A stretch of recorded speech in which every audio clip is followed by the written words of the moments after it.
Ahmed Ally amtupia dongo zito Mohamed Hussein, ambapo imeelezwa kuwa msemaji na afisa habari wa klabu ya Simba Sport Club Ahmed Ally ameweza kutupa dongo baada ya wao kuweza kufanikiwa kupata ushindi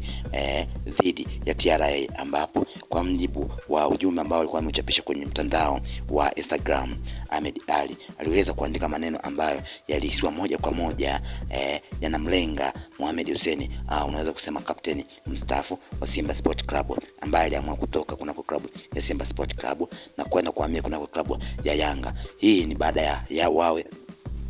Yanga kuweza kutoka sare na klabu ya Mtibwa Sukari, ambapo katika ujumbe ambao aliweza kuandika Ahmed Ally aliweza kuandika: usijisikie vibaya mdogo wetu, sisi wewe tu ulishindwa kumkaba Libase, wapo wengi tu wengine watu wazima. Akawa amemaliza Ahmed Ally akidai kwamba alishindwa kumkaba mchezaji huyo wa klabu ya Simba ambaye ni mchezaji mbaya kabisa Libase, ambaye ndaiyo kwamba ana uwezo mkubwa wa kupiga chenga, hivyo na kuhisiwa kwamba huenda Mohamed Hussein amechoka, na wengi wakiwa wanadai kwamba umri wake umeenda, hivyo isingekuwa rahisi kuweza kumkaba Libase. Katika dongo hilo ambalo liliweza kumfikia Mohamed Hussein, lilihisiwa kwamba huenda anajutia kwa kile ambacho aliweza kukifanya cha kutoka kunako klabu ya Simba kwenda klabu ya Yanga, huku Ahmed Ally mara kadhaa akidai kwamba wao wanachokifanya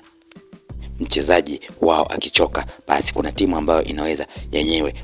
wanawachukua wachezaji wao wakiwa tayari wameshachoka. Haya yote yameweza kutokea baada ya wachezaji kadhaa kutoka kunako klabu ya Simba Sport Club kwenda klabu ya Yanga, na hapo ndipo ambapo Ahmed Ally anatumia kuwapiga dongo klabu ya Yanga na pamoja na wachezaji wale ambao walikuwa wanacheza klabu ya Simba na kuondoka. Hivyo dongo hilo lilikuwa nahisiwa moja kwa moja amemtupia